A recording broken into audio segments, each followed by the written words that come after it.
Welcome back to Civil Score, Sakshi here. Today we have 3 MCQs Indian art and culture. Let us start with question 1. We have 3 statements about the paintings found at Ajanta caves. Statement 1 says the themes are events from the life of the Buddha. Statement 2 says figures are painted with over stylization and less importance to naturalism.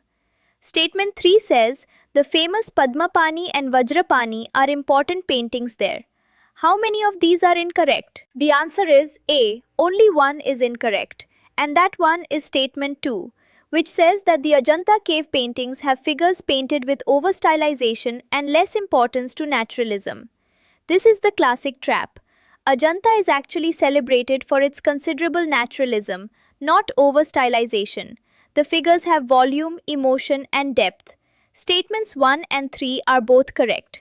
The themes cover Buddha's life, Jatakas and Avadanas, with massive murals like Mahajanaka Jataka covering entire walls.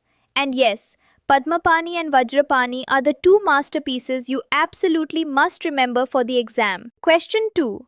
Which of the following are features of the Chalcolithic period? Statement 1. Painted pottery was practiced. Statement 2.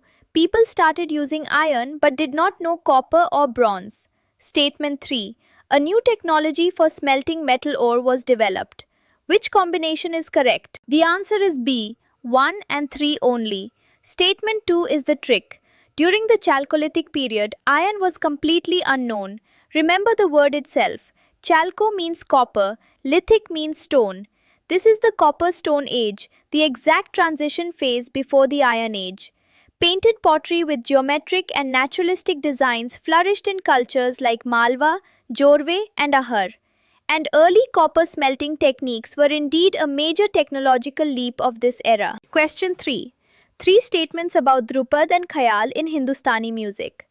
Drupad is one of the oldest and most austere forms accompanied by the Pakhavaj drum. Khayal is more lyrical and has largely replaced Drupad in modern concerts. Drupad focuses on spiritual and heroic themes, while Khayal is more romantic and emotional. Which are correct? The answer is D. All 3 are correct. Drupad is ancient, monumental, and accompanied by the Pakhavaj, a barrel-shaped drum. Its themes are devotional, spiritual, and heroic. Khayal, which literally means imagination, is lyrical and flexible, accompanied by the tabla, and its themes are romantic and emotional. Khayal is today the dominant style in Hindustani concerts, a shift that happened under Mughal court influence. That's it for today. Keep revising with Civil Score, and I will see you in the next one.